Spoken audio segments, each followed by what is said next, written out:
A história registra com destaque a figura de Jorge II, monarca que governou a Grã-Bretanha e a Irlanda, nascido em 10 de novembro de 1683 no Palácio de Herrenhausen, em Hanover, região setentrional da Alemanha. Naquela época, Hanover destacava-se como um dos estados mais influentes entre os diversos territórios que fragmentavam a Alemanha nos primeiros tempos modernos. Seu pai, Georg Ludwig, então governante de Hanover, ascenderia ao título de príncipe eleitor em 1692, quando sua posição dentro do Sacro Império Romano-Germânico, uma confederação política frouxa que abrangia a região, foi elevada. Anos mais tarde, em 1714, ele se tornaria o rei Jorge I da Grã-Bretanha e Irlanda. Sofia Doroteia de Celle, filha do duque Jorge Guilherme de Brunswick-Luneburgo, foi a mãe de Jorge. O casamento dos pais, celebrado menos de um ano antes do nascimento do herdeiro, resultou em apenas 2 filhos, Jorge e 4 anos depois,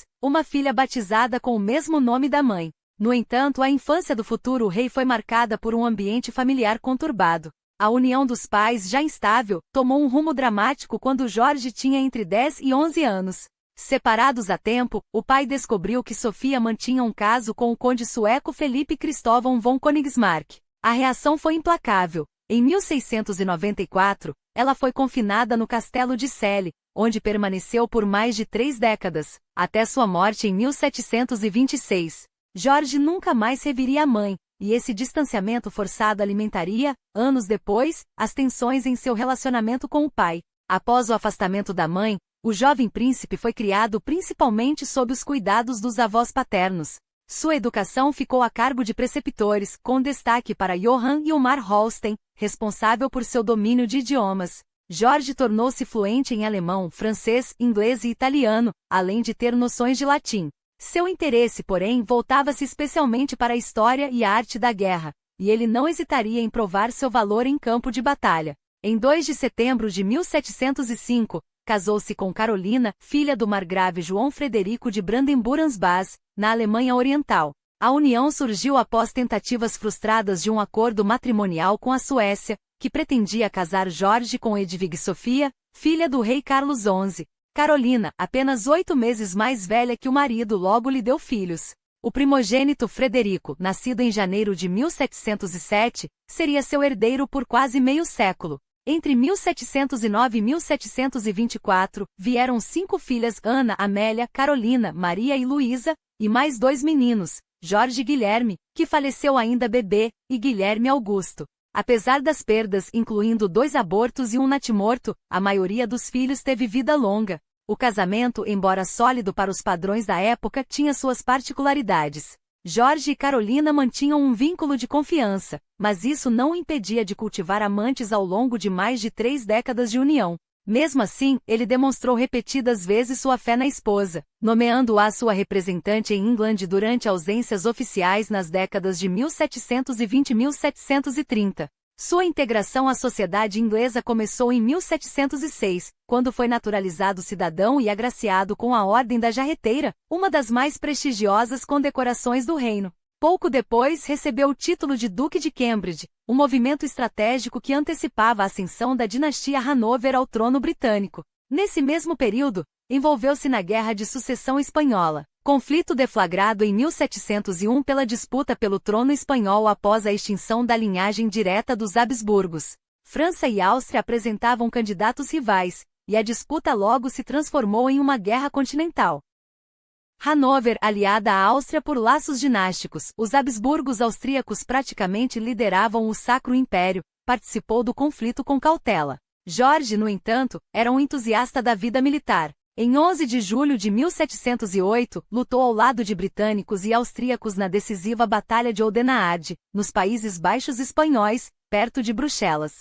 Sua coragem foi notável. Enquanto muitos nobres observavam de longe, ele teve um cavalo abatido sob si durante o combate, provando seu comprometimento com a causa. O destino de Jorge, porém, estava cada vez mais ligado à Inglaterra. Há anos, o reino enfrentava uma crise sucessória. A rainha Ana, última monarca Stuart com legitimidade incontestável, não tinha herdeiros vivos, seus 5 filhos morreram na infância, e uma série de gravidezes malogradas selou seu legado. Seu meio-irmão, católico e exilado, estava excluído da linha sucessória por lei.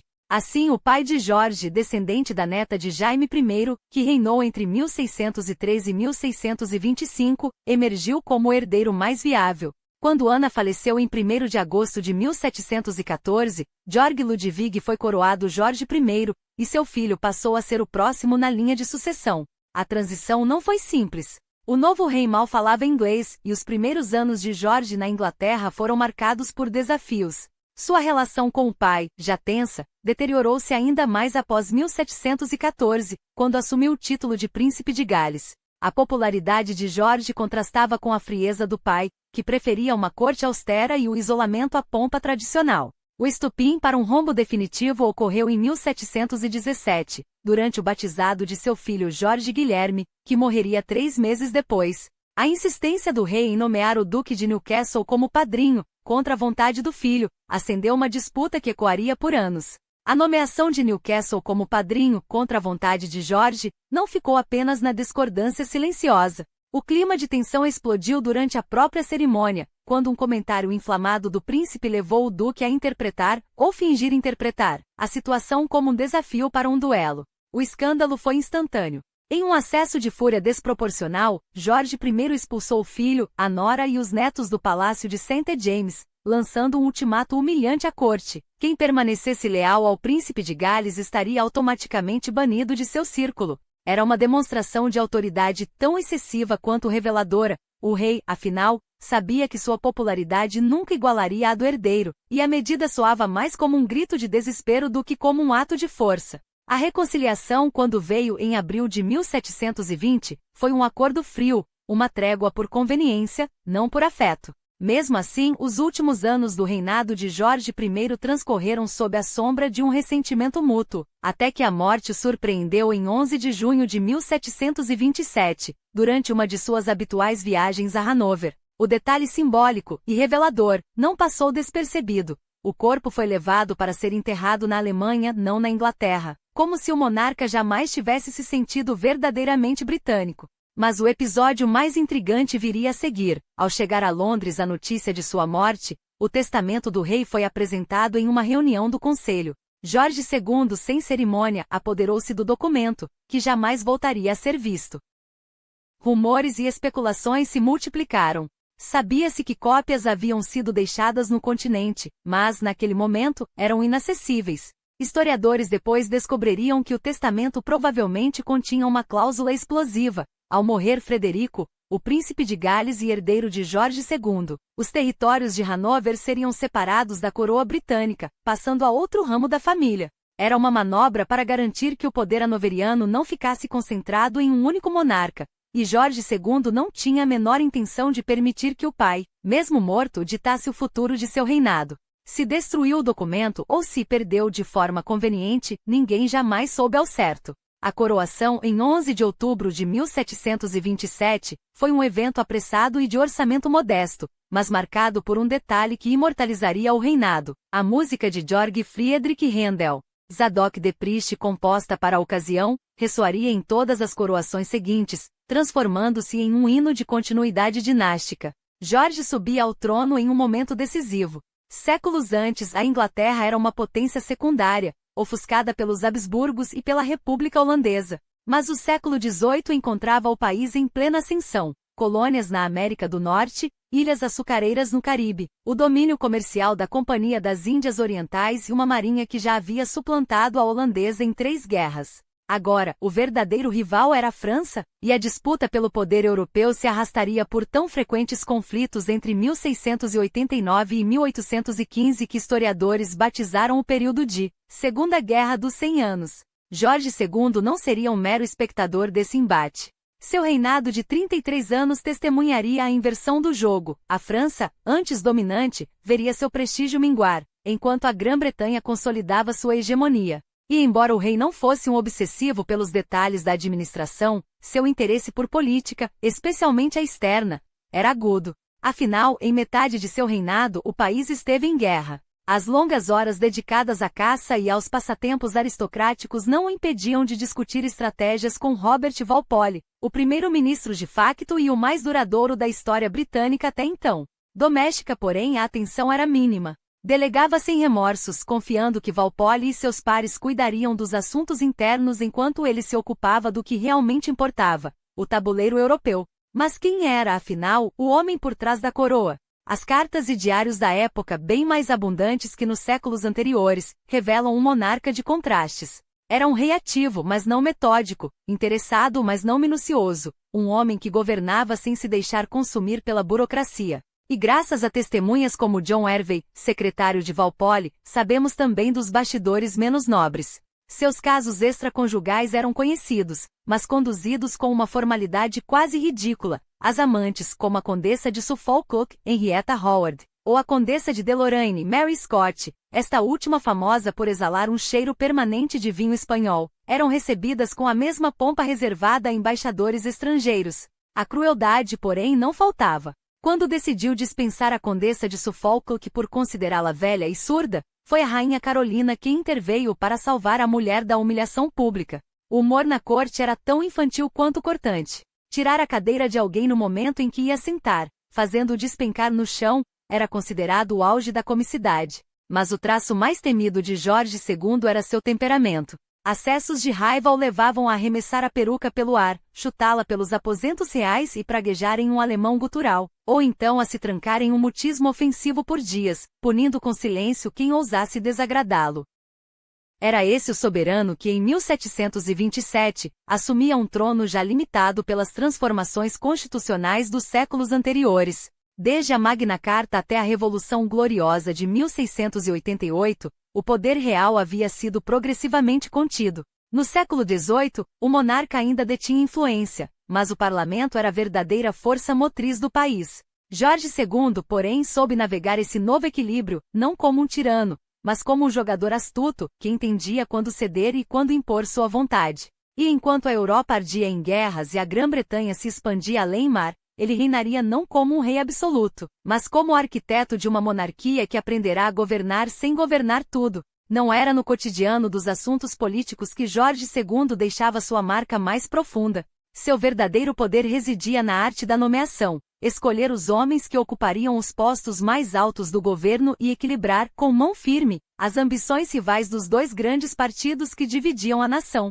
De um lado os Tories, guardiões da tradição anglicana e da ordem estabelecida, de outro os Whigs, defensores de uma visão mais liberal, aberta às diversas correntes do protestantismo e às reformas que modernizavam o Estado.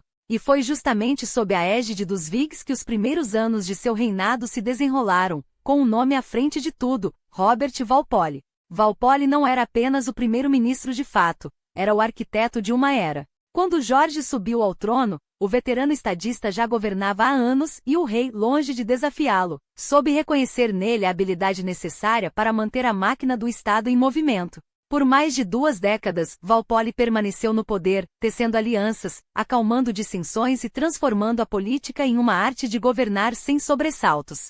Ao seu lado, Charles Townshend, cunhado e aliado inquebrantável, comandava a Câmara dos Lordes com a mesma destreza, até sua retirada em 1730. Juntos, eles consolidaram um governo Whig que imprimiria sua marca na história. Uma monarquia constitucional em que o rei reinava, mas os ministros, e por extensão, o parlamento, governavam. E essa hegemonia Whig não se limitava às questões de Estado. Ela se estendia à própria alma da nação, especialmente em matéria de fé. Enquanto os Tories insistiam em uma adesão rígida à Igreja da Inglaterra, os Whigs pregavam uma tolerância mais ampla, abrigando sob o manto do protestantismo desde os anglicanos mais ortodoxos até os dissidentes que desafiavam o establishment religioso. Foi uma era em que a diversidade de crenças, ainda que dentro de limites bem definidos, ganhou espaço, um reflexo do próprio espírito pragmático que movia Walpole, em certa medida, o próprio Jorge II.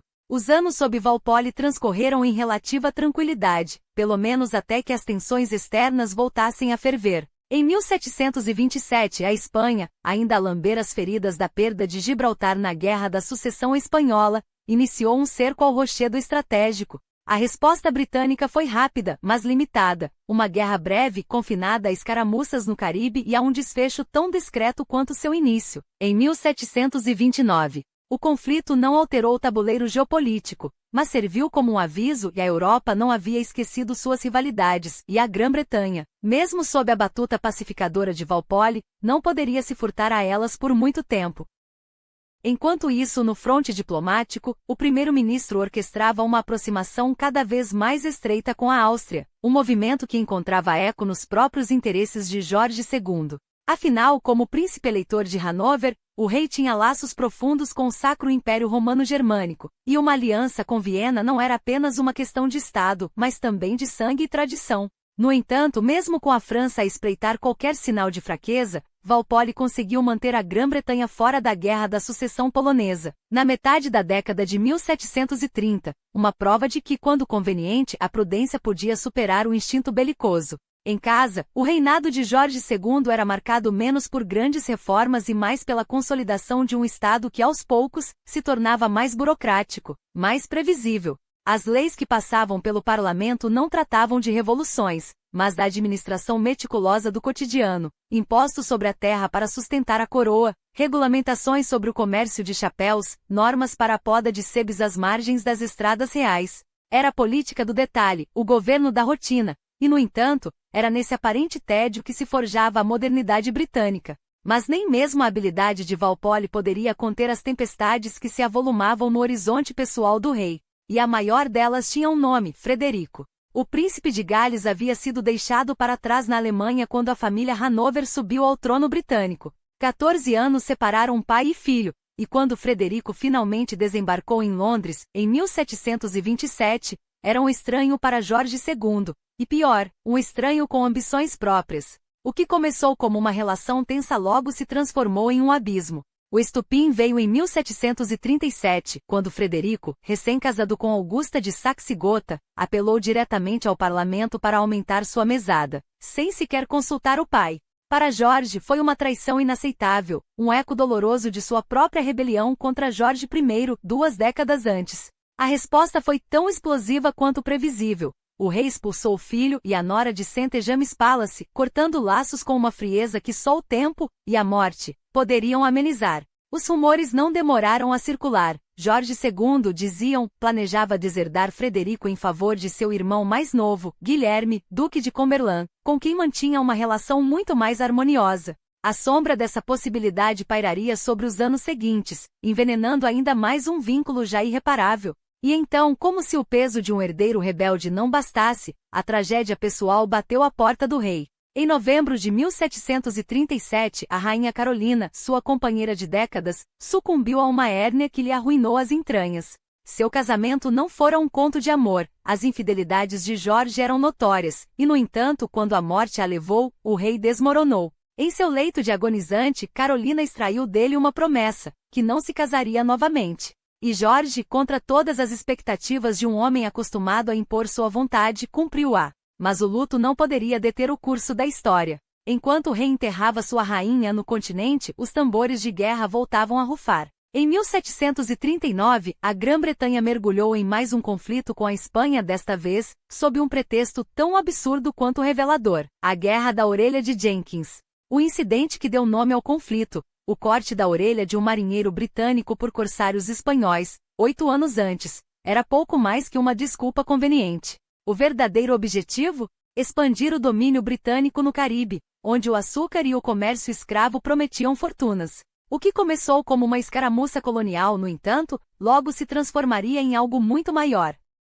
Porque a Europa, mais uma vez, estava à beira do abismo. A questão não era mais uma orelha decepada, mas o futuro de um império, o dos Habsburgos. Em 1713, o imperador Carlos VI, sem herdeiros masculinos, havia promulgado a pragmática sanção, um decreto que permitia a sucessão feminina em seus domínios, uma medida necessária para contornar a antiga lei sálica, que barrava mulheres do trono. Quando Carlos morreu, em 1740, sua filha, Maria Teresa, deveria herdar não apenas a Áustria, mas um vasto território que se estendia da Hungria às terras italianas, passando pela Boêmia e pelos Países Baixos austríacos. Mas a Europa não estava disposta a aceitar uma mulher no trono sem luta. Prússia, Baviera e Saxonia viram na fragilidade do momento uma chance de dilacerar o Império Habsbúrgico. E assim, em dezembro de 1740, irrompeu a Guerra da Sucessão Austríaca, um conflito que arrastaria a Grã-Bretanha para seu vórtex, não por uma questão de princípio, mas por uma combinação de interesses e lealdades. A França, a eterna rival, alinhou-se com a Prússia, ameaçando os Países Baixos austríacos, uma região estratégica demais para ser ignorada. E Jorge II, como príncipe eleitor de Hanover, tinha razões pessoais para temer a desestabilização da Alemanha. A guerra que se anunciava não seria breve. Duraria 8 anos. E quando terminasse, o mapa da Europa e o legado de Jorge II jamais seriam os mesmos. O conflito não se limitou aos campos de batalha europeus. Durante 8 longos anos, a guerra se estendeu como uma teia venenosa, enredando a Europa Central e os Países Baixos, enquanto o poderio naval britânico enfrentava as frotas francesas e espanholas em um tabuleiro que ia do Atlântico ao Caribe. Mas o que verdadeiramente marcaria o reinado de Jorge II não seria apenas a estratégia ou as alianças, mas um gesto que há décadas nenhum monarca britânico ousara repetir: liderar suas tropas em pessoa. Em 1743, com quase 60 anos e uma coroa pesando sobre os ombros, Jorge II cruzou o Canal da Mancha não como um espectador, mas como comandante.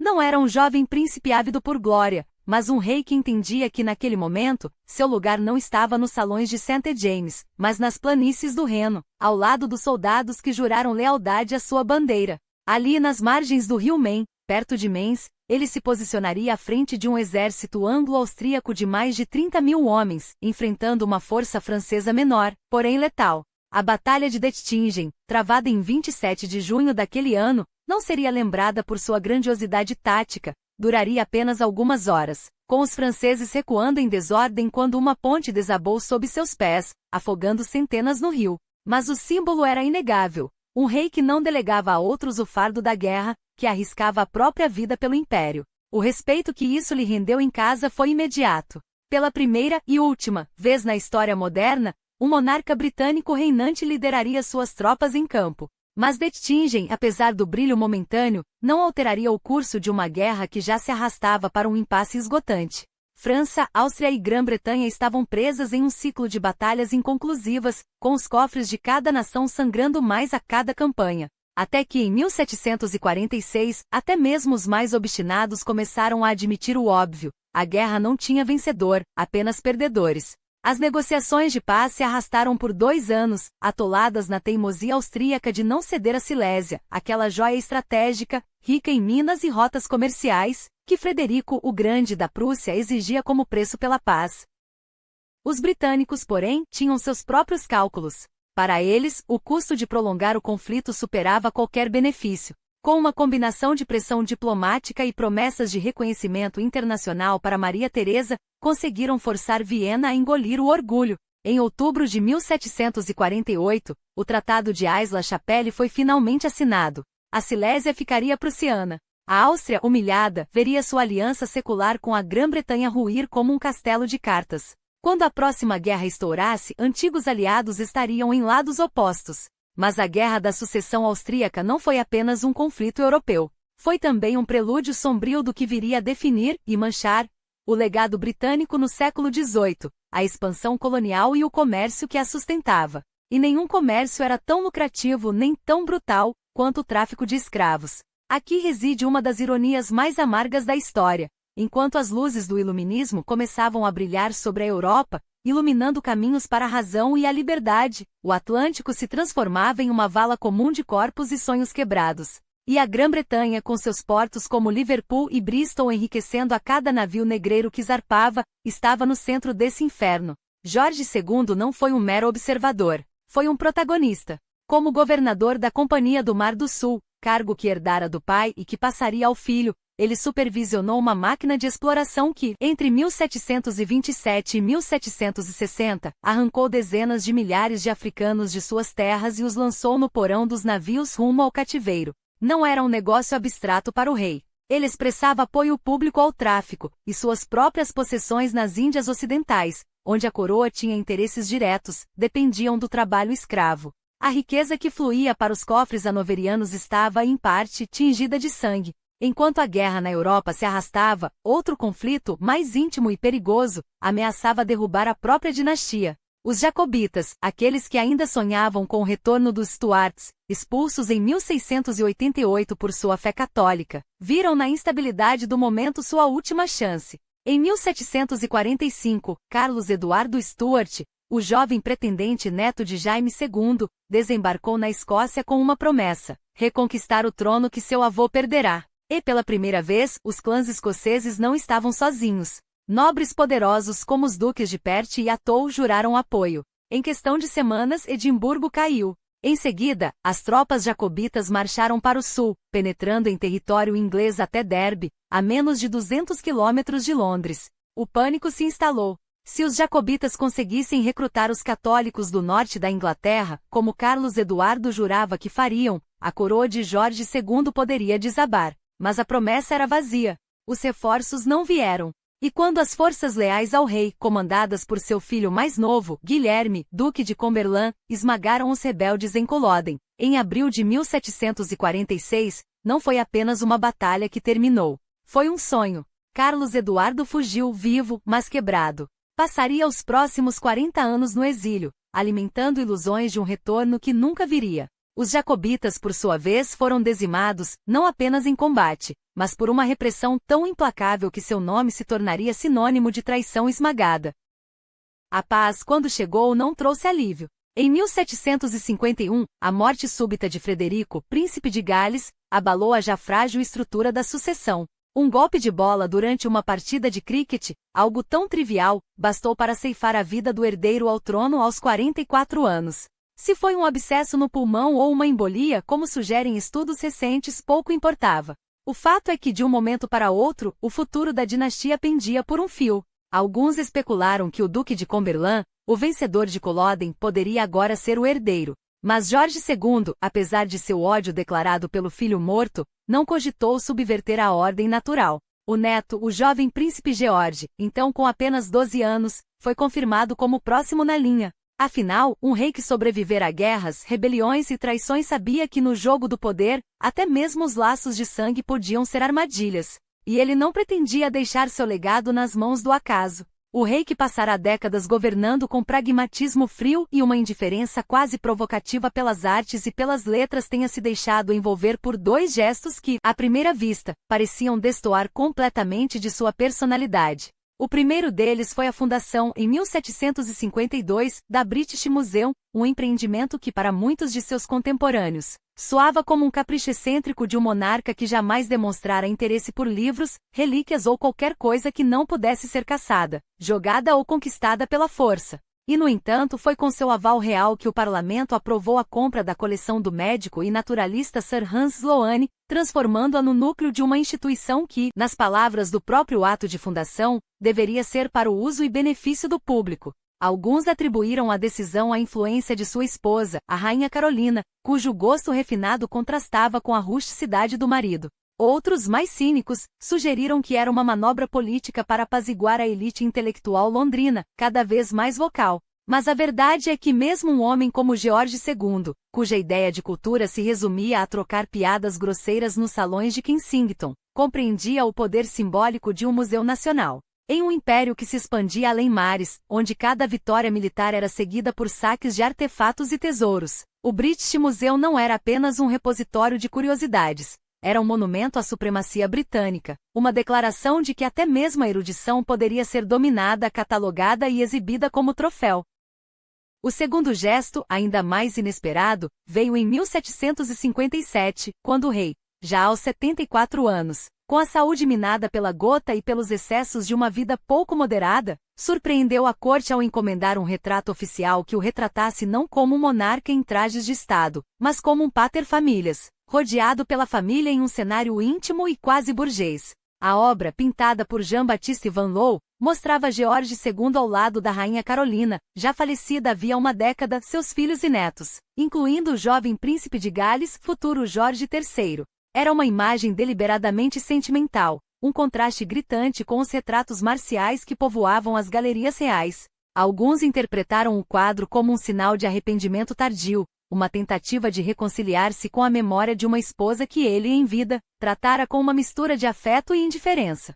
Outros viram nele um cálculo político, em plena guerra com o Império Britânico prestes a se consolidar como a maior potência global. O rei queria ser lembrado não apenas como um guerreiro, mas como o patriarca de uma dinastia que, apesar de suas fraturas internas, permanecia unida. O que poucos perceberam na época era que aquele retrato, com sua luz suave e sua composição quase doméstica, era, na verdade, a última jogada de um mestre do poder. George II, que passará a vida manipulando alianças, esmagando rebeliões e navegando pelas águas traiçoeiras da política europeia, sabia que a história não seria escrita apenas por tratados ou batalhas, mas também por símbolos. E naquele quadro ele garantia que sua imagem sobreviveria não como a de um tirano distante, mas como a de um rei que, no crepúsculo de seu reinado, escolheu ser lembrado pela humanidade que tão cuidadosamente ocultara.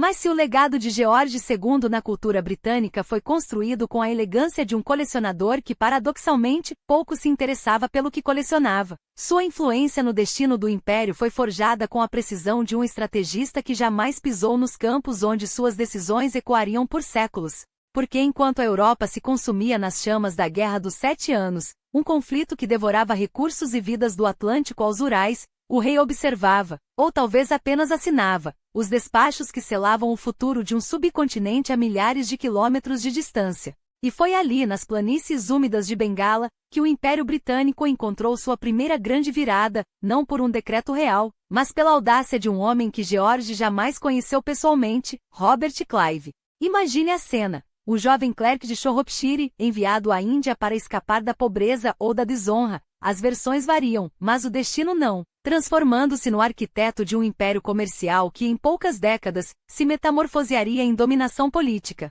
Clive não era um gênio militar no sentido napoleônico, seus exércitos eram pequenos, suas táticas muitas vezes brutais, suas vitórias dependentes tanto da traição quanto da balística. Mas ele entendia algo que poucos europeus da época compreendiam. A Índia não seria conquistada pela força bruta, mas pela exploração sistemática de suas fraturas. Os mogóis, outrora senhores de um império que ofuscara até a Pérsia, agora se desintegravam em facções rivais. Os marathas, guerreiros implacáveis, lutavam tanto entre si quanto contra invasores. Os Nawabs de Bengala, ricos além da imaginação, governavam com uma mão de ferro e outra aberta a subornos. E os franceses, seus postos em Pondicherry eram espinhos no pé da Companhia das Índias, mas também alvos perfeitos para um jogo de xadrez onde as peças eram reinos inteiros.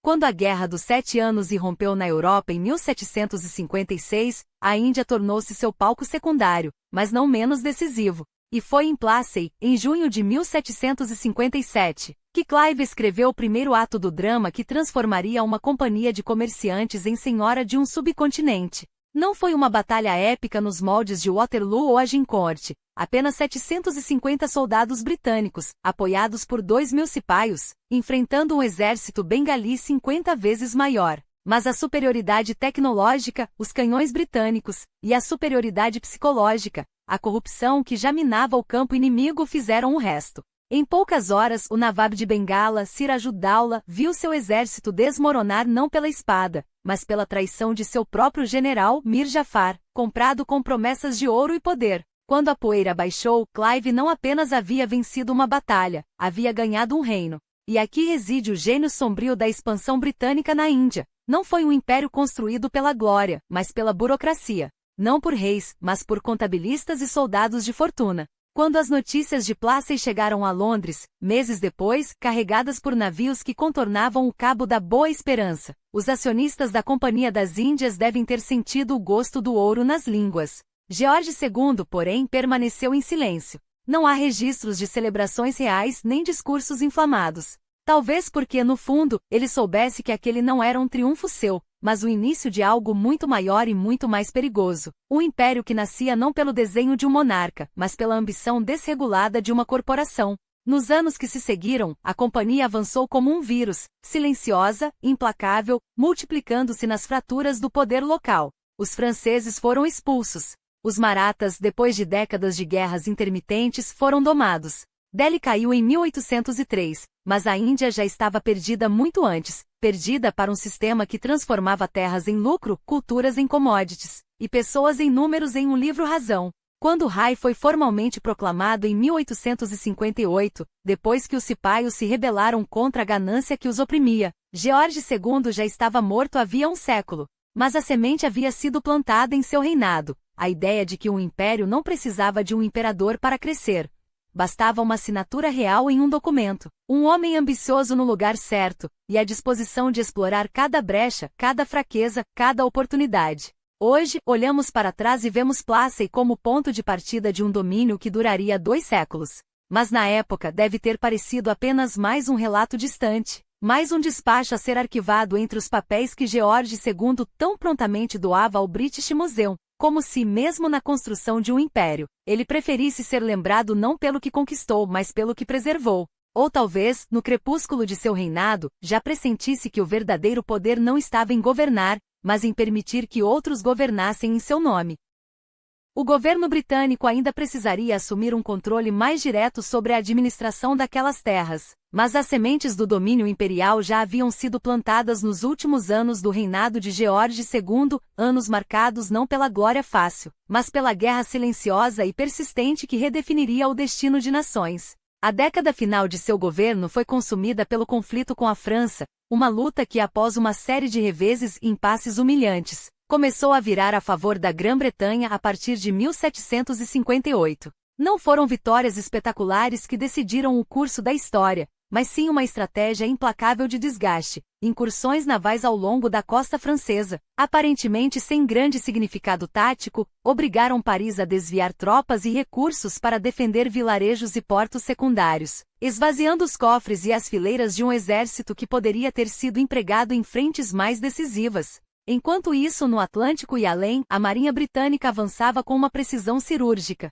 Fortalezas francesas na África Ocidental, estratégicas para o tráfico de escravos e o comércio de ouro, caíram uma após outra. Mas foi no Caribe, em abril de 1759, que o jogo mudou de vez. A captura de Guadalupe, uma ilha não maior que um grão de areia no mapa, mas cujo valor econômico, baseado no açúcar, o ouro branco que movia impérios, era tão descomunal que anos depois, a França preferiria abdicar de todo o Canadá a devolvê-la. Imagine o peso dessa escolha, um império que trocou um continente por uma plantação. Sem Guadalupe, quem sabe se a bandeira britânica teria tremulado sobre Quebec, se os mapas da América do Norte teriam sido riscados com tinta vermelha em vez de azul. Enquanto isso, em Londres, o rei envelhecia entre intrigas palacianas que pareciam tão distantes quanto fúteis diante dos ventos da história que sopravam além-mar. William Pitt e o Duque de Newcastle seguiram seu jogo de poder, um duelo de egos que George II administrou com a paciência de um homem que já vira demais para se surpreender. Seu verdadeiro legado, porém, não estava nos salões de Westminster, mas na educação do neto, o futuro George III, a quem tentava moldar para um trono que logo seria seu. Até mesmo o coração do príncipe foi objeto de cálculo real. Seu amor por Sarah Lennox, uma jovem de sangue nobre mas sem a linhagem diplomática necessária, foi suavemente esmagado em nome da razão de Estado. No lugar dela, chegou Charlotte de Mecklenburg-Strelitz, uma escolha que, contra todas as expectativas, se revelaria um dos casamentos mais felizes da realeza britânica, embora George II não vivesse para testemunhá-lo.